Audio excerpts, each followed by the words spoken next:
নমস্কাৰ স্বাগতম জনাইছোঁ সকলোকে মোৰ অন্য এটা ভিডিঅ'লৈ। আজি হৈছে বিহুৰ উৰুকা আৰু এইকাৰণে ৰাতিপুৱাৰ পৰা ব্যস্ত হৈ থকাই গৈছে, গতিকে ভিডিঅ'টো আৰম্ভ কৰিব হোৱা নাছিলে। আৰু এতিয়া মই মচি আছোঁ চোতাল।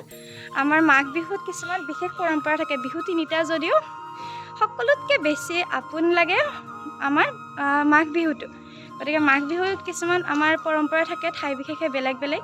আমাৰ ইয়াতনো কেনেকুৱা পৰম্পৰাত মাঘ বিহু পতা হয় বা আমি কেনেকৈনো মাঘ বিহু মনাওঁ, তাকেই আপোনালোকক দেখুৱাম বুলি ভাবিছোঁ।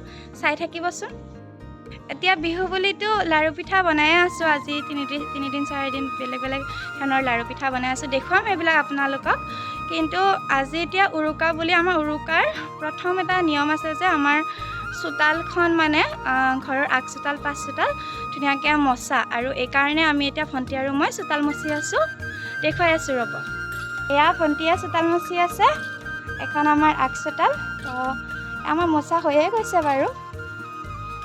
তাই মচি আছিলে, তি চাই দিয়া এবাৰ কাম কৰি আছে। আৰু এতিয়া এখন আমি মচিব লৈছোঁ। মই ইয়াতে মচি আছিলোঁ।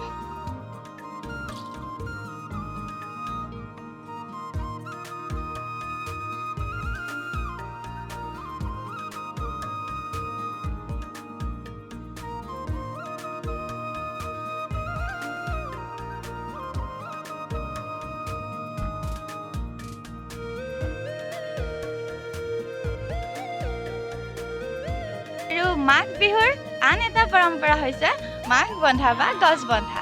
আৰু এই মাঘ বন্ধা বা গছ বন্ধাৰ কিছুমান পৰম্পৰা, এই পৰম্পৰাটো আমাৰ অসমতে আছে বাৰু। জেগা হিচাপে বেলেগ বেলেগ নাম হ'ব পাৰে, কিন্তু আমাৰ ইয়াতে মাঘ বন্ধা বা গছ বন্ধা বুলিয়ে কোৱা হয়। আৰু এই মাঘ বন্ধা বা গছ বন্ধাত কি কৰা হয়, খেৰৰ আমাৰ যিটো ধান খেৰ, সেই ধান খেৰেৰে ঘৰৰ বাৰীৰ যিবিলাক গছ গছনি আছে, ধৰা হওক তামোল, কঁঠাল, তাৰপৰা আম, এইবিলাক গছত কি কৰা হয়, বন্ধা হয়। সেই ধান খেৰৰ জৰিৰে এই গছবিলাক বন্ধা হয়।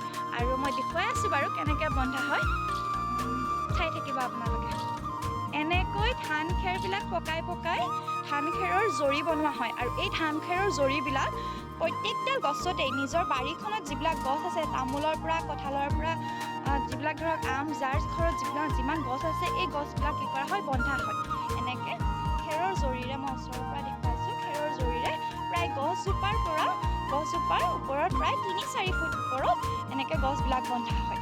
আৰু ইয়াৰে কিছুমান বৈজ্ঞানিক কাৰণ আছে।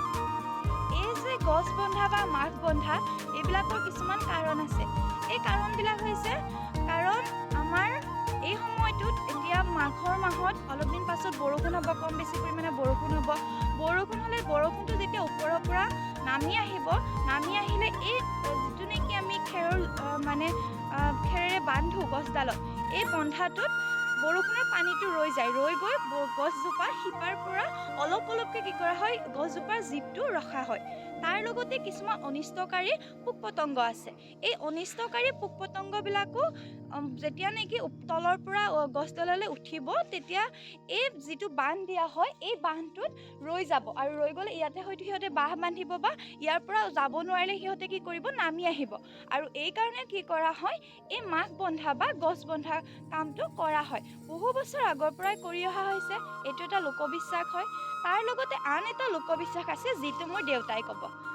এটা লোকবিশ্বাস আছে মানুহৰ যে গছ গছনিবিলাক উৰুকাৰ দিনাখন, মাঘ বিহুৰ উৰুকাৰ দিনাখন গংগা স্নান কৰিবলৈ যায়। আৰু তাৰ পিছৰখিনি ক'ব মোৰ দেউতাই। আৰু এয়া মোৰ দেউতাই এতিয়া গছ বান্ধি আছে। মানে মই যে আপোনালোকক কৈছিলোঁ গছ বন্ধা বা মাঘ বন্ধা, দেউতা গছ বান্ধি আছে নহয়নে? গছ বান্ধি আছোঁ। এতিয়া কথা হ'ল কি, এই আম, কঁঠাল, লেকু, পইনা, টেঙা, জৰা যিবিলাক লাগতীয়া ফল আছে, লগা ফল, এই লগা ফলবিলাক বন্ধা হয়। আৰু ইয়াৰ জনশ্ৰুতি আছে, নোহোৱা নহয়। জনশ্ৰুতি অনুসৰি আছে কি, যে মাঘৰ দিন ৰাতিপুৱা স্নান কৰিব যায় ফলবিলাক, গংগা স্নান কৰিব যায়। গতিকে স্নান কৰিব যায়, কেতিয়াবা নাহে, কিন্তু বান্ধি থ'লে যাব নোৱাৰে। সেইটো এটা মানে লোকবিশ্বাস, মানে বান্ধে। মাঘ বিহুৰ আন এক পৰম্পৰা হৈছে চুঙা পিঠা। চুঙা পিঠা। গতিকে এতিয়া আমাৰ ভণ্টি, মা, ভাইটি এটাই মিলি চুঙা পিঠা বনাই আছে। মানে চুঙা চাউল যি বুলি কয় আৰু মই দেখুৱাই আছোঁ এইয়া ভণ্টিহঁতে আটাইহে মিলি বনাই আছে চুঙা পিঠা আমাৰ কেইটা বনাইছে 1 2 3 4 5টা বনাইছে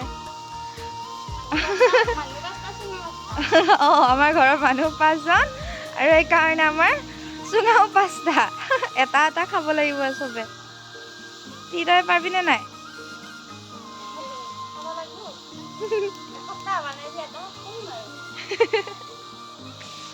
আৰু এনেকৈ দিনটো যেতিয়া বৰা চাউলকেইটা তিয়াই থোৱা হয় পানীত তাৰপিছত সেই বৰা চাউলবিলাক উঠাই লৈ চুঙাত ভৰাই এনেকৈ বনোৱা হয় আৰু ইয়াকে কোৱা হয় চুঙা পিঠা সাধাৰণতে আমাৰ যিটো নেকি বাঁহ আছে কটা বাঁহ আৰু একদম মানে কোমল যিটো বাঁহ আছে কোমল বাঁহটোৰে চুঙা পিঠা বনোৱা হয়